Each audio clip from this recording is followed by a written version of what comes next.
happy Monday, and welcome to another edition of the Texas NORML podcast. It is Monday, March the 2nd, and you are tuned in to episode 5. My name is Dave Winicky, and I am here, as always, with my good buddy Les. Les, how you doing today? Doing great. All right.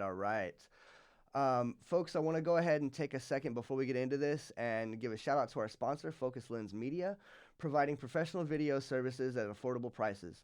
So go give them some likes, shares, follows, all that sort of thing. You can find them on Facebook as well as on YouTube.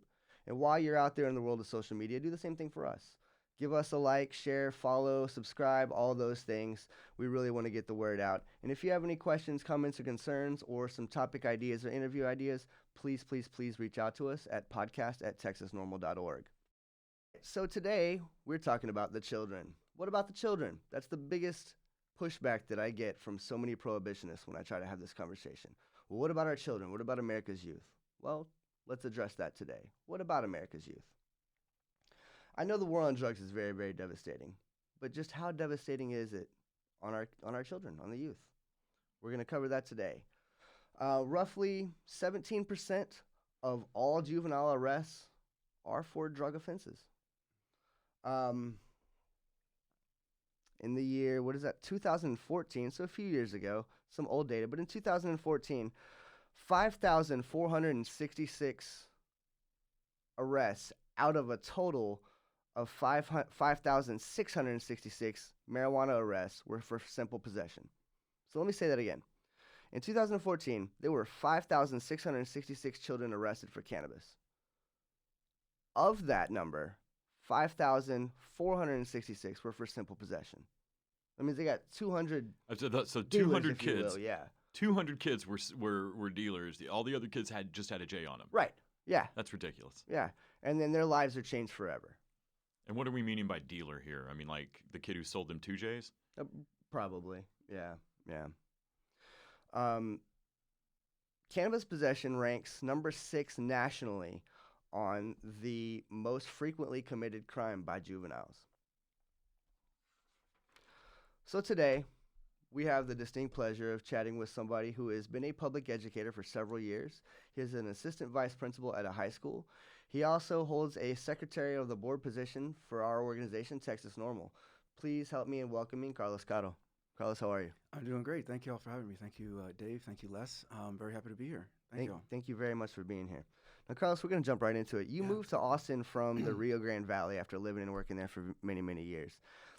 Activism in the Valley can be very, very different from that of activism here at the Capitol, of course. And it can also come with different risks. Can you talk about how you came to do this work there, what you learned, and how you brought that to do this work for your role in Texas NORML? Yeah, absolutely. So this journey goes back to my time in grad school. Essentially, I was studying the war on drugs, namely the prohibition of cannabis at the federal level.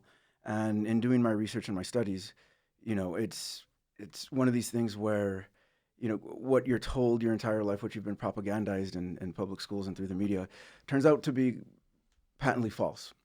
And before we begin our discussion, I think we should ground ourselves in some basic facts, right? One of those facts is that the war on drugs as a whole, especially cannabis prohibition, had nothing to do with the drugs themselves, period.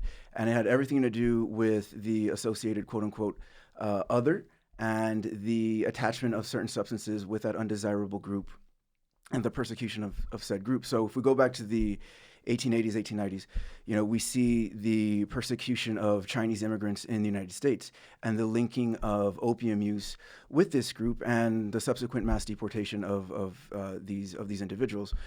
We fast forward to the teens and the 70s and 80s, and we see the negative association of cocaine, both powdered and crack, with African Americans in the United States, and we see the subsequent treatment of those groups as well. But namely cannabis, right? When we talk about the prohibition of cannabis, that same pattern still follows. When we look at the state level here in Texas, beginning in 1950 in El Paso with a local ordinance there outlawing its use, we see it expanding even more from that point, all the way up to the federal level in 1937 with the ultimate federal prohibition of cannabis. And again, the driving factor there was we were in the midst of the Great Depression, and by we, I mean dominant white America, had to pin these issues on an other, right, on an undesirable group, and this happened to be Mexican immigrants and Mexican Americans overall as a whole. So when we look at the war on drugs, it's important to ground our discussion in the idea that the war on drugs was never about the drugs, right? And it was always about the targeting of different racial or ethnic groups, right? So much of our drug laws, many of our drug laws are rooted in xenophobia and racism. I absolutely hate how accurate that is. Yeah, and it's quite devastating, right? None of our laws are based on science, fact, logic, or reason. So that's what I discovered in these studies. And, living in the Rio Grande Valley is essentially ground zero for the war on drugs. And, right around the time that I finished grad school, my professor sat me down and said, well, hey, what are you going to do with all of this, right? And in the short term, I said, well, I want to teach something called dual enrollment classes, right? It's where you teach classes at the high school level and they get college credit. But aside from that, on the activist side, I said I'd like to get involved on a grassroots level with helping end the war on drugs, namely cannabis prohibition, since that is one of the main driving factors of the war on drugs as a whole. And in doing so, through the power of social media, I met up with a few other like-minded individuals in the area. One of those individuals was a man by the name of Javier Tovalles. And Javier was a Iraq War veteran, and he suffered from PTSD, and he felt that cannabis could be a therapeutic measure for him and his brothers and sisters that were going through the same thing. We also linked up with a mother, Cristina Oyervides, and together we formed RGV NORML, right? And Christina's path towards wanting reform was to help children like her daughter who were severely disabled, and heavy pill-based medicines were wreaking havoc on her, and she just wanted to try a different option, a different route. So the three of us, with our different perceptions and reasons for wanting to change cannabis laws, we all coalesced and came together, and we formed RGV NORML. And that's essentially how that path got started down in the Rio Grande Valley. And yeah, we went strong for a good 2.5 years, operating down there, again, in ground zero of the war on drugs. It's not easy, right? I mean, you've got every alphabet letter federal and state law enforcement agency down there. You have essentially what's known as a militarization of the border. And there's historical precedents for this, right? We can go back to the teens and 20s and see state-sanctioned violence in the name of what the Texas Rangers did down there, especially on the Mexican-American population. And this is no different. This was absolutely no different. And it was with those auspices that RGV NORML was founded and operated under for about 2.5 years. That's awesome. I do want to touch on one thing. He had mentioned that Javier Tovalles was a veteran. He's still with us. He is still, he's still a veteran. He's still a veteran. Yes, yeah, yes, he's up in New York doing. He's up in New York doing absolutely. some art school. He's no longer active in the front lines in this. Killing it on the sculpture front. Right? now. Yeah, absolutely, Most absolutely. definitely. So for our listeners, if there's any confusion, Javier Tovalles is very much still with us. So Carlos, while the work of activism is different here at the Capitol with access to legislators and their staffers and whatnot, the actual street level impact of our work is very, very different here as well. Can you talk about the impact that you've seen from the drug war in your time in the Valley, your time here in Austin, and then also just as your role as an educator in general? Yeah, absolutely. So just kind of go back and touch on what I had mentioned earlier with the militarization of the border and, the recent buildup down there with state and federal law enforcement agencies within the last 10 to 15 years, post 9/11. That's really, really been a massive effect of the war on drugs. So for example, and I mean, this is just, there's historical precedents for this. With every major conflict, every major overseas conflict, I should say, a lot of that technology comes home and is used against the populace. Now, that being said, today is no different living in a post 9/11 world. And down in the Rio Grande Valley, you had essentially military surveillance blimps that were fresh off the battlefields of Afghanistan, populated areas of the Rio Grande Valley. In fact, I could personally testify to this.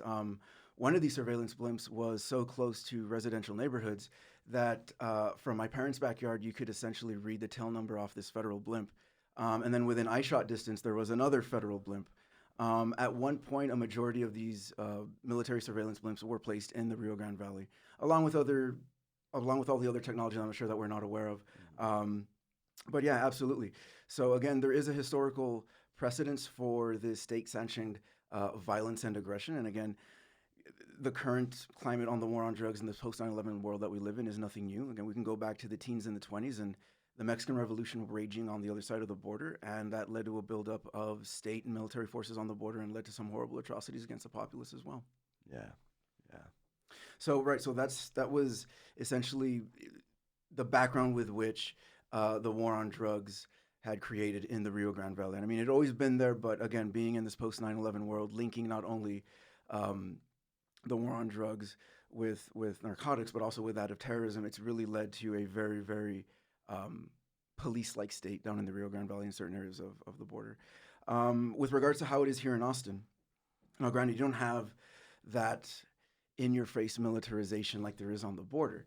However, there's still a lot of these racial disparities with regards to the way that our laws are enforced. So, for example, here in Austin, African Americans make up about 8% of the population. However, those that are taken in, those that are arrested for misdemeanor possession, they make up about 32% of all the arrests in the city, right? Even though they make up about 8% of the population. And we know that smoking rates are the same Oh, absolutely. across these populations. Oh, so Right. yeah, Right. it absolutely. makes no sense to have this disparity. No, no, no, most definitely, right? And I mean, all we have to do is look at studies and reports out from groups like the ACLU, and we see that drug use, including consumption and selling, among all races is essentially the same. So, for example, if we were to do a standard no-knock raid on an apartment or a house on the east side, right? If we were to do those same tactics over on the west side, over in the Westlake area, we'd probably find the exact same thing. The one difference being is that folks on the west side tend to have greater access to power and greater access to privilege than those on the east side, right? And again, this isn't just in Austin, this is nationally as a whole, right? We're just taking Austin because here we are in the area, it's definitely. But again, when we look at the way and the impact of the war on drugs here in Austin, while again, we don't have that overt militarization, we do have the disparities in the ways in which the laws are enforced. And again, it's no different for the state as a whole, and it's no different nationally as a whole either. So, based on your time working in public education, what do you think has been the biggest overall impact that the drug war is having on our youth? Yeah, no, absolutely. So one of the biggest issues that the war on drugs causes, I mean, yes, absolutely, when it comes to juvenile arrests, the majority of these juvenile arrests are for misdemeanor possession of cannabis, and you get what's known as the school to prison pipeline. More often than not, these kids are busted with these substances at school. And through various district policies and the like, we're forced to let law enforcement know, and unfortunately, that puts these youth in the system. However, the most jarring statistic that I have, at least for me, with the demographic that I work with high school students, so I mostly work with seniors, and these kids are 17, 18 years old. And once they reach that threshold, that age limit, they're already put in the adult system. So out of the roughly 63,000 people who were arrested last year for misdemeanor marijuana possession, roughly 40% of those individuals fell between the 17 to 24-year-old age category. And when you ask yourself, what are these individuals doing on the daily in their social lives? Well, if we're starting off at 17, 18, these are high school seniors, right? If not going on to 19 to 20, these are college students. So a majority of this age group does fall into some educational institution overall as a whole. And the biggest issue that we see here with this continued prohibition and the war on drugs are the huge collateral consequences that follow, right? So when we talk about collateral consequences, especially for this young age group, we're talking about losing access to federal aid for school, right? So if you were part of that FAFSA program, if you were getting some of that federal aid money, it would go away upon conviction. And in order to get that money back, you would have to put yourself through some very invasive maneuvers that the state would put you through, right? Non-announced drug tests, drug counseling, things of that nature. So it would definitely limit access to student aid. Another thing that it would do is if you were a young college graduate or about to graduate and you were depending on taking that state exam for that specific licensing or that licensure for your profession, this can greatly limit that, if not completely stop that completely. Aside from that, if you were relying on public housing, if you had dreams of going into our armed forces and serving our country, that would be greatly limited or stopped as well due to a cannabis conviction. Now, the overarching issue with all of these collateral consequences is that it limits the economic capacity of the state overall as a whole, right? If you have young people who are trying to get educated, trying to become part of the economic system through the workforce, and you have these barriers getting in their way, it essentially brands our youth with the scarlet letter of a cannabis conviction. And it's a scarlet letter that for many of our youth, especially our youth of color, especially those that come from a background of poverty, it's very hard to escape. It's very hard to escape. So I would say for our young adults, right, our high school seniors, our juniors, our young college students, our young college graduates, that the prohibition hurts them the most, right? Right at the time that they're about to take off at the start of their lives, a cannabis conviction can really derail all of that. Yeah, I'm glad you mentioned that about that specific age demographic that you deal with, high school seniors, 17, 18 years old. The age demographic between 17 and 25 is the age demographic with the highest percentage of drug arrests. Most definitely. And I am certain that age demographic does not consume the highest amount of the cannabis that is out there. No, they just don't have any private space that isn't their parents' house or a state-run school. Exactly. Yeah, exactly. And you don't have any private space. Yeah. Right. Yeah, most definitely. And it goes back to kind of the overarching theme here with the war on drugs is, in a sense, drugs have been, including cannabis, have been de facto legalized for those of wealth and privilege, for those who have access to power, for those who have access to attorneys, state representatives, and the like. So in a way, there has been de facto legalization for a while. It just depended where you fell class-wise and race-wise. But for the working poor, especially for the working poor of color, as with most political issues in this nation, they are the ones that are left behind, and they're the ones that unfortunately are targeted. Yeah.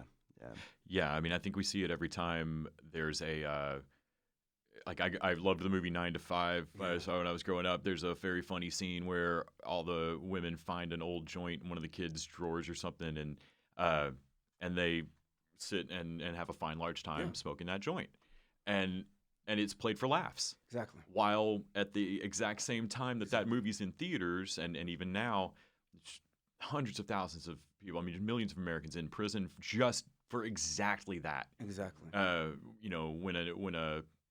There's people who their pizza guys have narked them. Most definitely. Ring doorbells have entered into agreements with 57 departments in Texas alone.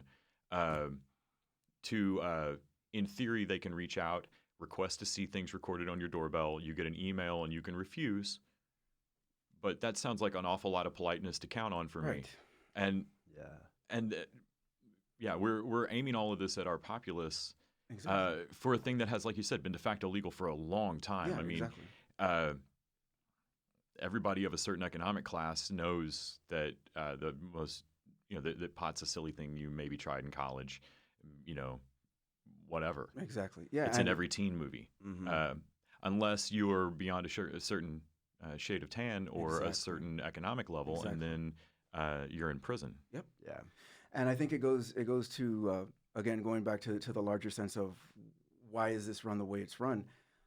It goes back to the larger sense, not to deviate too much from our cannabis conversation here, but it goes back to the corporate capture of government, right? And when there's vested moneyed interests to maintain the status quo, whether those are large corporations or law enforcement interest groups or the private prison industry that partners up with local and state officials to fill their beds. Whenever there's a vested corporate interest in maintaining something, in this case, the war on drugs, that's who we're fighting against. That's who we as well-intentioned activists have to reach out and fight against, because the moneyed interests are large and they're very powerful. And more often than not, and going to the larger issue of campaign financing, money talks. And up until this point, prohibitionists have had a large amount of funding, and they had a good point of the conversation, or a good sizable control of the conversation. But that's where we come in as activists, and we have to obviously change all that. But again, I feel like much of what's missing from these cannabis discussions and then these reform discussions is, well, yes, we should absolutely be pushing for an expansion of business and a bringing in of entrepreneurship and the expansion of jobs and all the wonderful things that a regulated system can provide us economically. And yes, all of that's important. It should be much part of that discussion, but we shouldn't forget about the social justice aspect of cannabis prohibition and the war on drugs. And I strongly feel that any legislation that goes forward in this state that pushes a more progressive reform style should provide social justice for those whose lives were negatively impacted by the prohibition of cannabis. So we're not only talking about expungement of records, but if there is as it is currently with the state medical program, if there's a massive bar to meet with regards to the licensing system, right? If there's a high ceiling that keeps a lot of folks out because the licensing process is too costly and too timely, well, then that should be reconsidered for those whose lives were destroyed by the war on drugs. It should be easier for these folks to enter into the profit aspect of an emerging cannabis market that will soon one day come to Texas. Yeah, I know people ask sometimes, as me as an activist, well, we can just wait and it'll inevitably happen. And I'm like, well, I don't think that that's true, but also inevitably happen how? Because this can be done very badly. I mean, we've seen states do it better and worse. Oh, most definitely. The states that allow for home grow, like that's great, Yep. but also things like expungement. Exactly. Which is a complicated, weird, extra cost process that a lot of people don't realize. Okay, great, you did your time, you're off paper. It's still on your record, but you got to go this extra several $100 step Exactly, to get it expunged. And that's the key step right there, Les. Right, that Yeah. extra $100 step. A Yes. lot of closer. Americans. It's over $1,000. Yeah, exactly. And you're priced out. Right, and then when you have a good chunk of Americans living paycheck to paycheck, I believe it's roughly, I think the last numbers that I saw was roughly 80% of I'd say it's Americans. most of us. Yeah. Most Americans, over Yeah. 80%, are living paycheck to paycheck, right? About 60% of Americans have about $400 cash, roughly $1,000 cash to cover for an emergency. When this is the reality of the economic system that we're living in, when we couple that with the horrors of the war on drugs, it perpetuates a system that even with reform, if it's not done correctly, Les and you had a great point on this, if it's not done correctly, it'll perpetuate the negativity that we're trying to fight, right? Yeah. Those collateral consequences. If you don't have those few extra $100 in those states that have done reform, you're basically still marked with that scarlet letter until you can produce that money to change these things. And again, it goes back to our system overall as a whole. If you're not part of that right class, if you're not part of that right race to a certain extent, you're going to still be locked in, right? Which is why I still strongly believe that a major component of any major progressive reform that we get going here in the next year or two has to include a social justice aspect of it, because too many of our brothers and sisters have been left behind, especially of the working class. So Carlos, in your role as an educator in the public school system, how do you think an end to prohibition could benefit our communities and improve children's safety overall? Yeah, definitely, right? So this is kind of like with the intro that you gave there about, what about the children, right? This is usually a big prohibitionist talking point as well. What about the kids? If we open up a well-regulated, well-taxed system that operates out in the public, following public health codes and the like, that, the world would turn upside down. We'd have children that are zombies. We'd have massive addiction rates go up. But when we look at the data, right, both state and federal, none of this bears out to be true. None of it at all. And what we see coming out of states that have legalized, including Colorado and Washington State, the first two pioneering states that moved forward with recreational legalization, we've actually seen youth use decrease. And if they haven't decreased, they've stabilized, right? This talking point, this notion that the prohibitionists like to put out there is just absolutely patently false, and the data proves that. Now, what makes this to be a false statement that the prohibitionists put out there? Well, what the data shows us is that when we have a well-regulated taxed system, it eats up a sizable portion of the black market. Now, look, I don't want any of us to be completely ignorant and think that the black market will completely go away. I mean, when we repeal the prohibition of alcohol, it did destroy a large portion of the black market with regards to alcohol, but we still have moonshiners today, right? We still have people producing and smuggling illicit contents of alcohol. So it's not going to completely go away, but it will greatly mitigate the power that the black market has over the access to cannabis, right? But again, we've got to be very careful when we talk about this, because it goes back to the tax system that the state sets up, right? If the taxes are too high, it's going to allow that black market to thrive, right? And therefore it defeats the purpose somewhat of producing a well-regulated market. So we have to find a right balance when and if we go through with a legalization regime that balances taxes to the point where, yes, we are producing a social profit for the state, but we are also don't have taxes that are too high that continues a black market to operate. So long story short, right, when we do away with the black market doesn't care about asking for your ID. There's no age verification. There is no record of an individual being there. They're not checking to see that it's a valid Texas ID or what have you. None of that happens in the black market. But when we have a state-regulated dispensary system that requires proof of age, then yes, what the data bears out is that youth use drops. And aside from that, when you take a look at just the, call it anecdotal evidence of sorts, but the non-statistical data, I would say. When we look at this kind of data, it takes the risk factor and the allure out of scoring cannabis, right? You don't have to go meet someone in a shady corner. It's not this sexy, risky allure that a lot of teenagers tend to gravitate to. It's a boring thing your grandma's also using for arthritis. Exactly, right? It's not as sexy when your grandma's going down to the dispensary to pick up a gram for her arthritis or other ailments, right? It takes away that sexiness factor. But yeah, the biggest indicator being that when we look at the data, it just doesn't bear out that youth use goes up. It actually goes down because we have a regulated market that requires age verification and the like. Yeah, absolutely. So I kind of want to touch on that a little bit.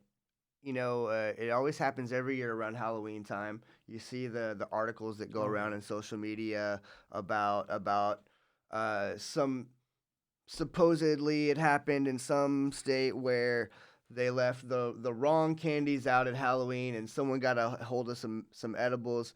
To our listeners out there, if anyone has ever purchased a pack of gummies from a dispensary, they are far more expensive than the gummies you'll get at your local supermarket.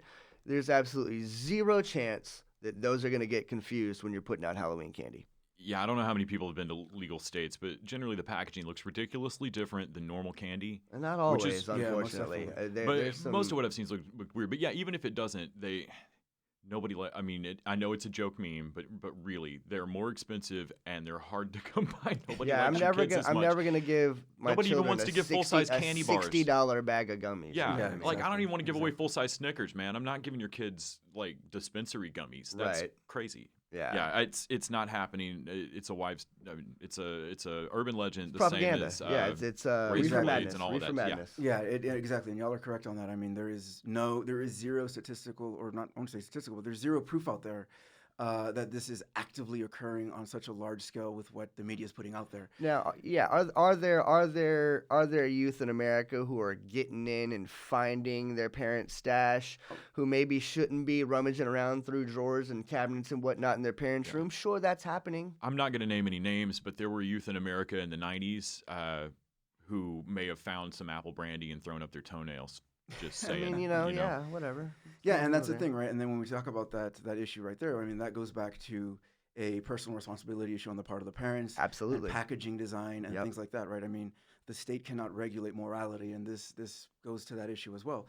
Again, when we talk about packaging and the like, right, of course, we have to have the precautions and all that in place. And what we see with Colorado and Washington State, the two pioneering states that went through with legalization, we do see those measures in place there.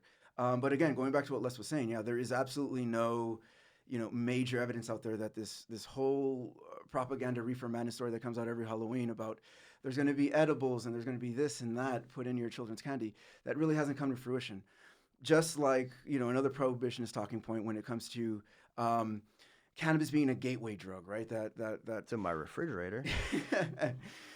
Cannabis is a gateway drug, right? That it would lead to the use of harder narcotics and things of that nature. Well, none of that has ever played out scientifically. None of that is based on fact.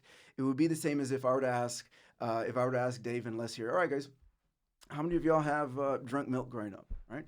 All of us would probably raise our hand. And if I were to say, how many of y'all have had a social drink, right? How many of y'all had an alcoholic drink in the last month? We'd all raise our hand. That doesn't mean that because we drank milk that's going to lead to the use of alcohol, right? Yeah, correlation. Exactly. Correlation doesn't lead to causation. And it's the same thing with the idea that there's something inherent in the cannabis plant that leads one to go on to harder drugs. There's nothing true about that. It was just a scare talking point that was pushed by the prohibitionists, and unfortunately still has a lot of traction today. Yeah, my favorite way of disproving, whenever somebody brings up a spurious correlation causation argument, somebody a while back put together a whole book of ridiculous correlations. Like Nicolas Cage box office corresponds with the divorce rate in America. Or I think like consumption of butter corresponds with pool drownings. And they're beautiful. Exactly. Like all the graphs are perfect and they just match and you're like, oh, it's true. I'm like, no, it's fucking not. It's correlation does not mean causation. And if you speak to I can name off the top of my head by name a dozen patients and or veterans who would tell you the exact opposite. Absolutely. That not only is it not a gateway drug to hard drugs, it is an exit drug from opioids and pharmaceuticals. Yeah, absolutely. And I'm glad you brought that up, Dave, because when we look at the statistical data, when we look at the facts, the science, the logic, the reason, when we look at the data coming out of states that have some sort of a medical cannabis or legalized regime of some sort of a program, we see that on average, and if my mind isn't deceiving me, these numbers are coming from JAMA, the Journal of the American Medical Association. We see a 6% lower. We see a 6% drop in opioid prescription rates in states that have medical cannabis versus those that don't. And when we also look at overdose death rates, again, if my mind isn't fleeting me here, I would encourage our audience to look this up. Roughly 20% lower overdose death rates in states that have medical cannabis than states that don't.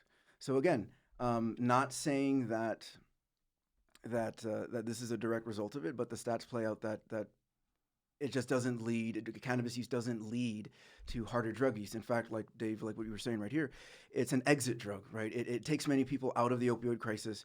It helps many people going through many ailments that harder drugs may hurt.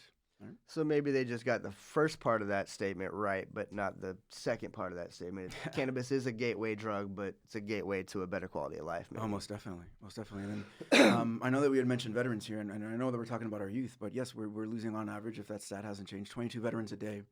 And many of our veterans are prescribed heavy psychotropic drugs that do have very negative side effects, up into and including suicide. And I know that many of our veterans, especially here in Texas, led by retired Major David Bass, are really spearheading their effort for cannabis reform from this angle. So again, I encourage our listeners, there's many ways in which you can approach cannabis reform. Right? I approach it from more of the social justice aspect of it. Major David Bass approaches it for our veterans. Ms. Akila Winnicky approaches it for our patients, right? There's 1,000 avenues in which you can approach cannabis reform. Don't let the prohibitionists out there tell you that if you want to change the war on drugs, if you want to change cannabis laws, that you are somehow the quote-unquote stereotypical stoner, that you are somehow a burden on society, that you are somehow an ill on society, because you're not. You're not. You have to stand up and you have to speak for those whose voices have been silenced by the war on drugs, and our brothers and sisters who continue to live with that scarlet letter of a cannabis conviction on their soul. And again, for our listeners out there, if you're new to the activist world, if you're just curious and you're popping on in, please get involved. There are many ways in which you can get involved. And again, you don't have to be the quote-unquote stereotypical stoner, although we welcome everybody to get involved in this movement, because everybody's voices is needed. And it's going to take all of us to stand up and rise again. Well, Carlos, thank you very, very much for your time. I really, really appreciate it. I hope our listeners got something out of it. Before we leave you, I do want to remind you to go check out our sponsors. We thank them very, very much. Focus Lens Media, providing professional video services at affordable prices. Go like, follow, share, subscribe to them on Facebook and YouTube. And while you're out there in the internet world, go ahead and do the same for us. We're on Texas NORML Podcast on Facebook. You can also find us on Instagram and Twitter at TX NORML Pod. Right? Yeah, TX NORML Pod. Yep. And then if you have any questions at all whatsoever, you can email us at podcast@texasnormal.org. One last thing. This coming Wednesday night is our open monthly meeting for Texas NORML at Flamingo Cantina. That's 515 East 6th Street. Doors open at 8 o'clock. The meeting starts at 8:30. We hope to see you there.